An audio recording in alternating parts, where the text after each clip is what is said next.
যদি আপনার এখনো মনে হয় এই পৃথিবীটা ভালো মানুষের জন্য তৈরি হয়েছে, তাহলে আজকের এই ভিডিওটি দেখার পরে আপনি যে ভুল সেটা প্রমাণ হয়ে যাবে। আপনাদের সবার কাছে আমার একটি প্রশ্ন আছে, সেটা হলো জীবনে সব থেকে বেশি কষ্ট কাদের কাছে থেকে পাওয়া যায়? আপনার শত্রুর কাছে থেকে? না, বরং সব থেকে বেশি কষ্ট তাদের কাছে থেকেই পাওয়া যায় যাদের আপনি কখনো সাহায্য করেছিলেন, যার জন্য আপনি সবকিছু ছেড়ে দিয়েছিলেন। আর মজাদার কথা হলো ওই মানুষগুলো পরবর্তীতে আপনাকে ব্যবহার করে ছেড়ে দেবে। দেখুন, আমি আপনাদের পরিষ্কারভাবে একটি কথা বলতে চাই, এই পৃথিবীটা ভালো হয়ে বেঁচে থাকা মানুষদের জন্য নয়, বরং এই পৃথিবীটা হলো চালাক এবং স্মার্ট মানুষদের জন্য। তাই যদি এখনো পর্যন্ত আপনি অন্য মানুষদেরকে সাহায্য করার ভ্রমের মধ্যে বেঁচে আছেন, তাহলে সরি, আপনি আপনার ধ্বংসের রাস্তাটা নিজেই বেছে নিয়েছেন।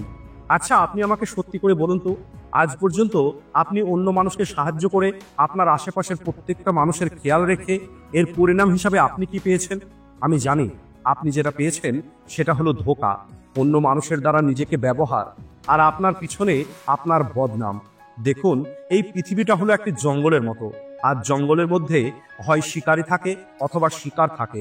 তাই এই পৃথিবীতে কোনো গুড বয় অথবা গুড গার্লের কোনো ভ্যালু নেই। এই পৃথিবীতেও কেবল একটি জিনিসই চলে, আর সেটা হলো পাওয়ার।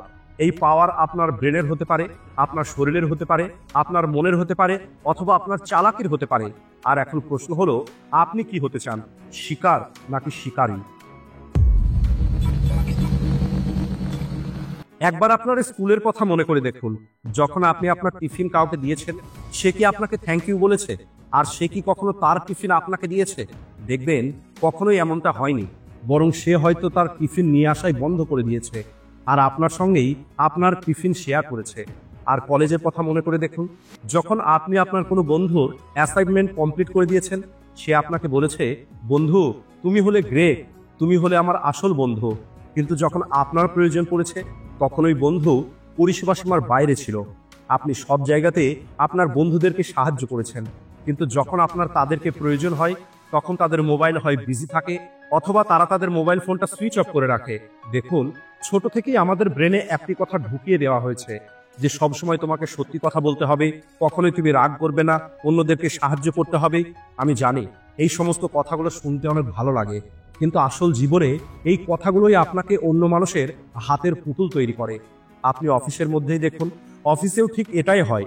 আপনি ওভারটাইম করেন, অন্য কলিগদের সাহায্য করেন, আপনার কাজের দ্বারা বসকে ইমপ্রেস করার চেষ্টা করেন, কিন্তু দেখা যায় আপনার ওই কাজের ক্রেডিটটা অন্য কেউ নিয়ে যাচ্ছে, অন্য কেউ প্রমোশন পেয়ে যাচ্ছে, আর আপনি যেখানে ছিলেন সেখানেই রয়ে গেছেন।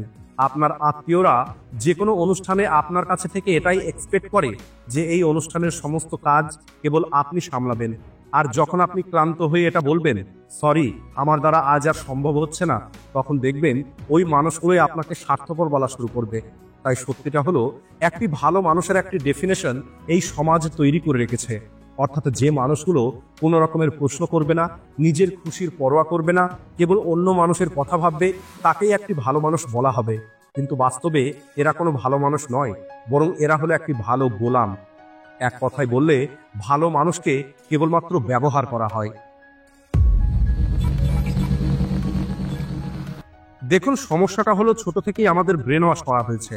আমাদেরকে বলা হয়েছে রাগ করবে না, সবসময় শেয়ার করবে, সবার জন্য স্যাক্রিফাইস করবে, আর এর পরিণাম হিসাবে আপনার ভিতরে নাইস গাই অ্যাক্টিভ হয়ে যায়।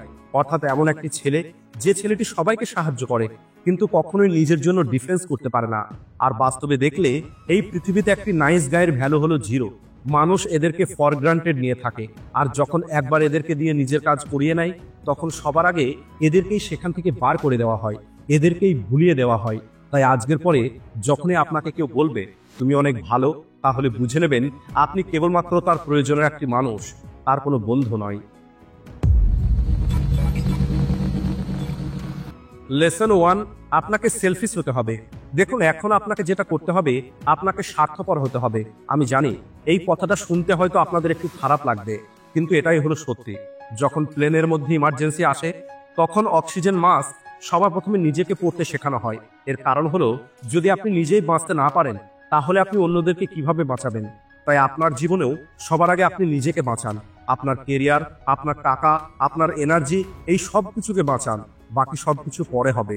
অন্যদেরকে সাহায্য করা, অন্যদেরকে খেতে দেওয়া এবং নিজে খালি পেটে থাকা, এটা কোনো মহানতা নয়, বরং এটা হলো বোকামি। Lesson 2, boundary. অর্থাৎ আপনাকে আপনার একটি বাউন্ডারি সেট করতে হবে। উদাহরণ হিসাবে, আপনার বন্ধু সবসময় আপনার কাছে থেকে টাকা চায়। প্রথমবার আপনি আপনার বন্ধুকে টাকা দিয়ে দিয়েছেন, হয়তো দ্বিতীয়বারেও দিয়ে দিয়েছেন, আর হয়তো তৃতীয়বারেও আপনি তাকে টাকা দিয়ে দিয়েছেন। এখন আপনার ওই বন্ধু মেনে নেবে আপনি হলেন তার একটি এটিএম। আর এখানে বাউন্ডারিটা কি? এরপরে যখন আপনার ওই বন্ধু আপনার কাছে থেকে টাকা চাইবে, আপনি পরিষ্কার মুখের উপরে মানা করে দিন। আমি জানি এতে আপনার বন্ধুর একটু খারাপ লাগবে, হয়তো সে আপনাকে বলবে তুমি অনেক বদলে গেছো। তাহলে বলি, এই কথাটা আপনার কোনো ইনসাল্ট নয়, বরং এটা হলো একটি কমপ্লিমেন্ট। এর অর্থ হলো ফাইনালি আপনি নাইস গায়ের বাধাটা ভেঙে ফেলেছেন। লেসন নাম্বার 3, আপনার ইমোশন আপনার দুর্বলতা নয়। অর্থাৎ আপনি আপনার ইমোশনকে আপনার বিরুদ্ধে ব্যবহার হতে দেবেন না। মানুষ আপনাকে গিল্টি ফিল করানোর চেষ্টা করবে, যেমন তুমি তো অনেক বদলে গেছো, তুমি আর আগের মতো নেই, তুমি এখন অনেক বেশি স্বার্থপর হয়ে গেছো। তাহলে বলি, আসলে এই সব কথাগুলো বলে আপনাকে পুনরায় আগের ওই জালে ফাঁসানোর চেষ্টা করা হচ্ছে। ডার্ক সাইকোলজি এটাই বলে, অন্য মানুষদের কথা আপনি কখনোই মনের মধ্যে নেবেন না।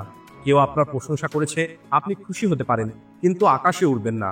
কেউ আপনাকে খারাপ কথা বলেছে, আপনি দুঃখী হতে পারেন, কিন্তু আপনি ভেঙে পড়বেন না। অর্থাৎ আপনি স্টেবল থাকুন, নিউট্রাল থাকুন, আর আপনি কেবল সেই কাজগুলোই করতে থাকুন যেটা আপনার জন্য সঠিক। লেসন 4, মানুষকে সেভাবেই দেখুন যেমনটা সে। অর্থাৎ আপনাকে মানুষের সত্যিটা জানার চেষ্টা করতে হবে।